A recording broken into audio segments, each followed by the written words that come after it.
Jasmine and the rest of the Bleed team. Drea and her sadistic allies create the oldest dedicated team in Path to Nowhere, the first dedicated team in Path to Nowhere, and the recent addition of Jasmine, as well as Levy's Reforge, have brought this team back to the forefront of the meta. Know going into this that the Bleed team is a boss-centric team. The idea is to stack all 5 bleeds onto one target and spam Drea until it falls over. If there's no boss, it's very difficult to coordinate the appropriate amount of bleeds to do much of anything. Jasmine definitely helps in this regard, and the team is passable in non-boss content, but boss fights are where the team earns a spectacular reputation. Okay, I'm going to mix up the video format a bit here. Bleed is an extremely specific team and needs all 5 members to be truly effective. Each of these 5 characters apply bleeds, increase the damage of other bleeds, and scale with the number of active bleeds. Basically, even though Pepper is traditionally awful, the fact that she applies bleed is more than enough for her inclusion to be near mandatory. That idea goes for each and every member of the 5 members. You really can't afford to skip out on any one of them. The good news is that Jasmine is currently on the rate-up banner, Drea can be nabbed with your recent free S-rank selector, and Sumeri, Levy, and Pepper can be obtained in the exchange shops. This team is very easy to assemble. Looking at it more directly, we have these mandatory 5. Jasmine, Drea, Levy, Sumeri, and Pepper. That's the core Bleed team. There is no 6th Bleed member, so we're going to fill that 6th slot with a buffer like LL, Infer, Moore, or Cabernet, or if you want to, slot in a healer like Hamel. If you have Reforged Nox, I would also give her a strong recommendation, but only if your Nox is fully reforged. Okay, now that we've got the base team theory out of the way, let's go ahead and take a look at some gameplay. I'm excited to show you guys what this thing can do in BFL. Okay, the Bleed team is best against bosses, and what is BFL if not a boss fight arena? This is where the Bleed team will shine the most. The gameplay is confusing at first, but quickly becomes very natural. First, make sure that Jasmine is deployed next to Drea. Jasmine makes the closest ally her dance partner, increasing their bleed damage, and you really want that dancing buff to go to Drea. Once you do that, you're kinda just sitting around. Drea, Sumeri, and Pepper apply their bleeds by auto-attacking, so make sure that they're hitting the boss. Levy applies the bleed to anyone he's tanking, anyone who's hitting him, so make sure Levy is your punching bag. Jasmine applies her bleed to anyone hit by her ultimate, and all of this naturally builds to 5 bleeds once the boss decides to reveal their cores. Now that the cores are revealed, you've got some buttons to mash. Get your fingers ready, there's a lot of stuff to do. First thing, we break the cores with a combination of Jasmine and Sumeri. Then you want to use Jasmine's ECB and Levy's ultimate. You cannot forget these 2 buttons, they are paramount to the damage on large. At this point, the boss should have 5 bleeds, so you want to copy those bleeds with Drea's ECB. Just make that a default part of your rotation, it becomes very natural. Then, once the boss's core broken, has all 5 bleeds, you've copied all 5 bleeds, you've activated your buffs from Jasmine, Levy, and your 6th member, then you are ready to start mashing Drea's ult. You gotta do all of those things first, then you can start mashing, and as long as you're mashing Drea ult, the boss will fall. If there are any waves you're struggling to clear or progress, well, you have 2 casts of Drea's ECB to reapply those bleeds you've copied to the entire map. Spreading all 5 bleeds should clear the waves without you having to think too much, and you can go back to spamming Drea until the boss is defeated. Just make sure you copy those bleeds a second time before the next wave spawns in, so it's available and ready. To recap, apply your bleeds, core break the boss, copy your bleeds the moment you see a 5-stack, use Jasmine ECB, Levy ult, and whoever your 6th member is, and then spam that Drea ult as fast as your fingers will allow. Use the Drea ECB as necessary to clear the waves, hopefully there's only 2. So again, a lot of buttons to press when that core break phase happens. Your fingers are going to get sore, just heads up there. It goes fast. But until the core break, you're just sitting around waiting for those 5 bleeds to stack, and you rely on Drea's ECB to clear the waves if needed. Okay, looking at other game modes like Story, Mania Training, and ROTD, the Bleed team isn't as good here, but it's still passable. I was actually surprised during my Jasmine testing to see just how reliable Jasmine's ultimate makes this team.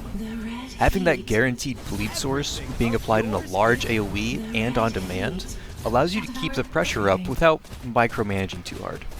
That being said, everyone else on the team still has to bend over backwards to get their bleeds on the correct targets. It's easy to stack 5 bleeds on one big boss target. It's very difficult to stack 5 bleeds on 100 corruptors making a mad dash towards your chief. The Bleed team is alright in these scenarios. In fact, I just cleared Hysterical Mania training with the Bleed team earlier this week, but it was a bit of a struggle. Jasmine can only cast her ultimate so many times, and bad mash moving Drea and the others back and forth so they can correctly apply their bleeds becomes exhausting. The only reason to bring the Bleed team is 1, you have no other options, or 2, you really, really hate the boss at the end, like I did. I hate Sumeri and Karapno. Oh my god, awful.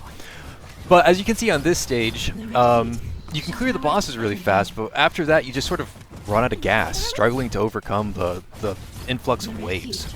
Use them if you want to, but I'd save these wonderful people for boss fights instead. Boss fights are comfy, waves can be, I don't know, obnoxious, frustrating. It just becomes exhausting to keep up with the pressure. Okay, looking at Crimebrands. These are surprisingly simple. Jasmine can run Bleak Star for non-boss game modes, or more commonly Hardig for boss content. If you don't have either, run your best energy set. Drea wants to do big damage. Tempestus Void, Bell Tower, or Embrace are your options, all equally valid. Levy is the best user of Fleeting Vision. Just keep that on him and let him do his thing.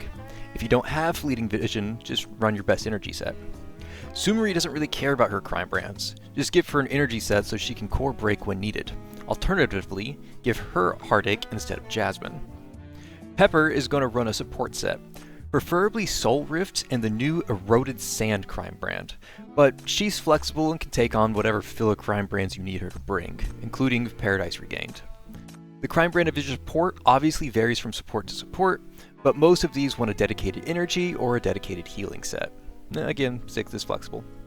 But Crimebrand's super straightforward, just use those, you're good. As for the ideal investment, the Bleed team is cheap on the wallet. Everybody in the team is fine at S0, and half of them are available in the exchange shop. But the Bleed is very hungry on your farmable resources. Every member wants their Bleed skill to be raised as high as it can, they all want their damage boosting skills raised as high as it can, and they all want their ECB 3. Each and every bit of resource you put into one character is making the other 4 characters stronger. This creates this positive reinforcement loop where everyone wants everything. Sumeri makes Levy stronger, who makes Drea stronger, who makes Pepper stronger, who makes Jasmine stronger, who makes Sumeri stronger, and the cycle continues again and again until you've maxed out all their skills. The team is cheap on the pool economy, but not the resource economy. Though I do think it's funny when you hit this wall and you're like, how can I make my Jasmine stronger? By investing into the B-rank Pepper, of course. It's, again, investing into Pepper makes 4 other people stronger. That's true for everybody. As for the tier list, first I want to mention that this tier list is being redone next weekend. The new Reforges and plethora of dedicated teams have introduced enough variants that an updated overhaul is worthwhile. As for now, I'm upgrading the Bleed team from Great Power to Unrivaled Power, tying with Weak Spot. Jasmine does a phenomenal job of bringing the damage back into the meta relevance, while giving them enough reliability in wave clear and core breaking that it becomes good again. It's just one center, but she brings a lot to the table and restores Bleed, this fan favorite team, back to its previous peaks. I'm not yet sure which is stronger, Bleed, Weak Spot, or Reforged Payi. I created the God Squad listing specifically for the strongest team, but these 3 are so close in power. Next week's tier list is going to require a lot of discussions and a lot of testing to see what's going on. I'm excited to see what other people think when they get more time to test these teams side by side, but I'll try to give you a clear, objective answer rather than a subjective one next week. Again, next weekend we're diving into all of that stuff. Alright, that's it from me today. Tune in tomorrow for Parfait's character guy. I am rolling Parfait and Reforged by Yi into one video. There's a lot of overlap in those 2 characters, and it's easier to talk about the Umbra Core archetype as a whole, rather than piece by piece. If you like Parfait, Bai Yi, Zero, Graves, or even LL, then tomorrow will be a treat for you. I will also be making a Reforged Summer Guide shortly afterwards, probably Monday, Tuesday, maybe Wednesday, we'll see. And we'll get that chance to talk about those normal attack-based teams again. I am out of Reforged materials, so I cannot make videos on Nox or Eddie. If you're looking forward to those, I'm not the guy, I can't do them. Any materials I get going forward are going to be saved for 11 and Stargazer, who, if we continue following the CN route, 11 Stargazer will receive reforges in the coming months. Then we have the updated tier list video next weekend. Get your angry Cinnabar is better than you give it credit for comments ready. I know those are coming. But my last tier list video is my channel's like all-time highest viewed video, so I have high hopes for round 2. Alright, I'll see you guys then. I'll see you tomorrow. I'll see you next weekend. Hope you guys the best. See you then. Peace. Good luck. This crimson staining the floor is the most beautiful reward for a dancer's performance.